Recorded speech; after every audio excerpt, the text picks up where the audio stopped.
महाराष्ट्र के पालघर में 3 लोगों का एक परिवार रहता था। उस परिवार में 2 महिलाएं थीं और एक आदमी। जो शख्स उस घर का जो हेड था, जो उस घर में सबसे बड़े थे, उनका नाम था मुकुंद, जिनकी उम्र थी करीब 75 साल। उनकी एक पत्नी थी जिनका नाम था कंचन, उम्र थी 72 साल। और इन दोनों की एक बेटी थी जिनका नाम था संगीता, जिनकी उम्र थी 52 साल।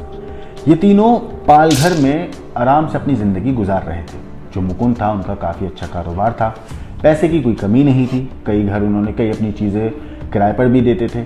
कपड़े का भी कहते हैं उनका थोड़ा बहुत कारोबार था। मतलब उनकी जो ज़िंदगी गुजर रही थी तीनों की, वो अच्छे से सुकून से बीत रही थी।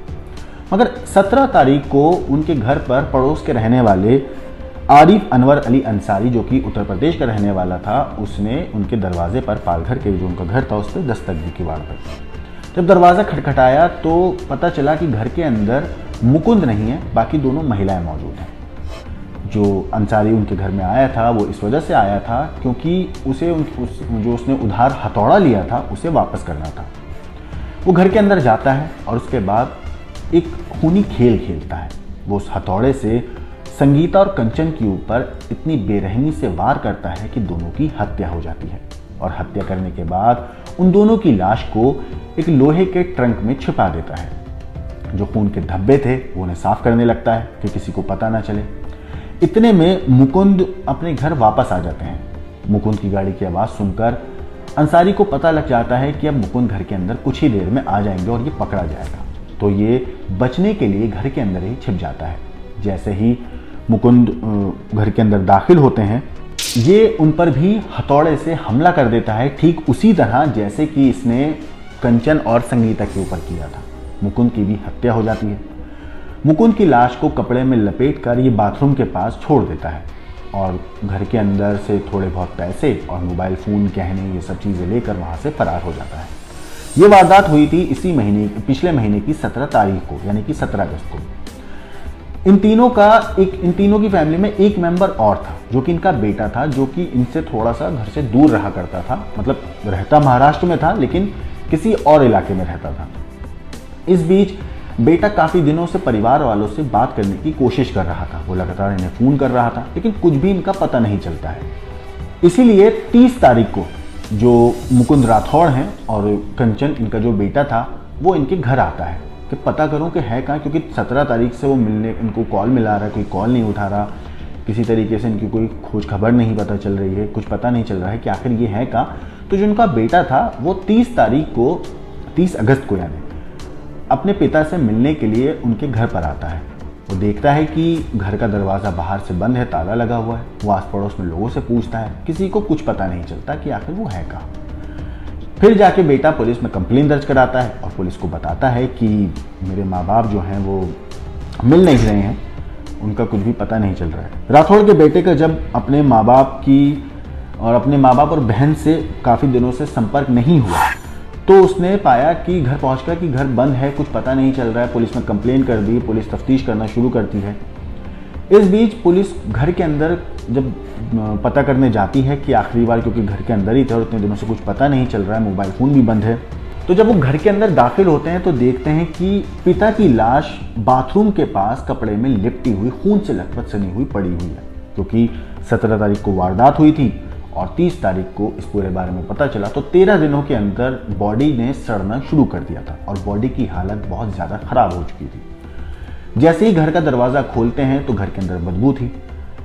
पता चल ही जाता है कि यहाँ पे कुछ अनहोनी हुई है। और जैसे ही पिता की लाश कपड़े में लिपटी बेटा देखता है तो वो भी हैरान रह जाता है। पुलिस घर की तलाशी लेती है तो घर के अंदर से ही संदूक था, एक लोहे का ट्रंक था, उसके अंदर से माँ यानी कि कंचन और बहन संगीता की लाश भी पुलिस को मिलती है।